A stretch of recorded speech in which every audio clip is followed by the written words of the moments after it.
ndeysaan Boy Seye numéro 2 gi noonu wàccee si 4x4 bi sol yére militaire ndeysaan maa ngi gis saa bokkal noonu gis nga ko ak ñoom Boy Seck ndeysaan ànd ak waa Ikiri Boy Seye gis ngeen ko ndeysaan ngay bëre ci bis bu rëy ngay nuroo bëri ci bis bu rëy nooy waajee sa diggante ak sa adversaire. waaw sama adversaire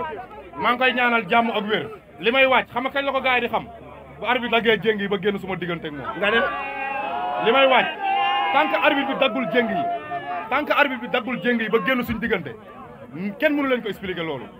ku leen ko expliquer juum. dama am benn question bu ma Kër Massar yóbbante ne nañ sëy bu ñu doon xamoon boo xam ne daan zongale gars yi muy jug est-ce que sëy boobu ba léegi mën nañu xaar nañ ko gis ci moom.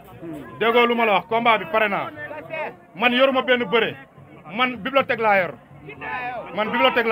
man foo coupe ma battre. mais dañoo xamoon ci yow vivacité dañoo xamoon ci yow maanaam ñëw song nit ki daw ko wan nga doole est-ce que dañu xaar ci yow lamb nañ ma xaar si lépp le jour si bépp mbër boo xam ne teew nga fi tey gis nga fi mbëru Fass Mbao gis nga fi mbëru Kër Massar waa banlieue 11 maa leen di bëggee bu baax ak waa 12B di sant bu baax bépp mbër bu fi teew di gërëm nag sama waa école booy yi combat bi damay bañ a tudd benn turu mbër ci écurie bi mais booy yi dañ ma woo ba ma ñëw ñu ne ma sëy combat bi état bii nga yor nii y a 2 mois si ginnaaw état bii nga yor nii soxlawuñ ko si combat bi yow suñu papa nga nekkoo suñu tête de file encadré ma si combat bi entraîné ma ci ñoom booy yi ñoo ma entraîné si combat bi wallahi nu ma mel si combat bi ñoom la ñoom def nañ li leen war yëpp maa ngi leen di gërëm bu baax ci turu sama papa King ak sama papa Baara ak sama papa Laat sama booy écurie yi gërëm naa leen encore une fois barke sëñ Bamba gërëm naa leen bu baax a baax a baax ñi si am combat yàlla na leen yàlla may ndam ñi si amul combat buñ am yàlla na leen Bamba Xaadim Rasuul gàcce ngaalaama Serigne Khalil Mbacke caatu borom daaru maa ngi ñaan yàlla saxal ko fi bu baax a baax a baax di nuyu di sant suma yaay bu baax di ñaanal suma papa yàlla yërëm ko ak bépp jullit bu nekk si biir suuf di nuyu waa Kër Massar ron du ma tudd tur waa Kër Massar di ne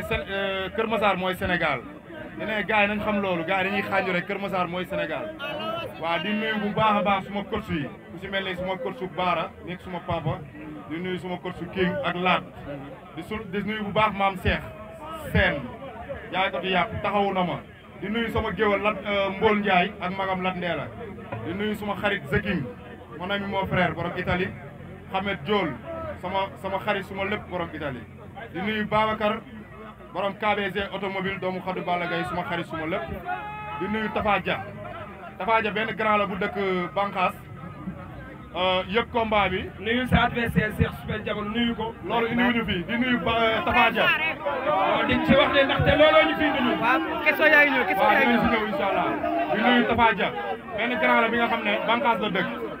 dégg ñu ne kenn jàppalewul Boy Seye 2 mu génne xaalis bu bari jëlal ma ay kaar toggal ma añ yeeg yëpp Tafa Dia maa ngi koy nuyu bu baax.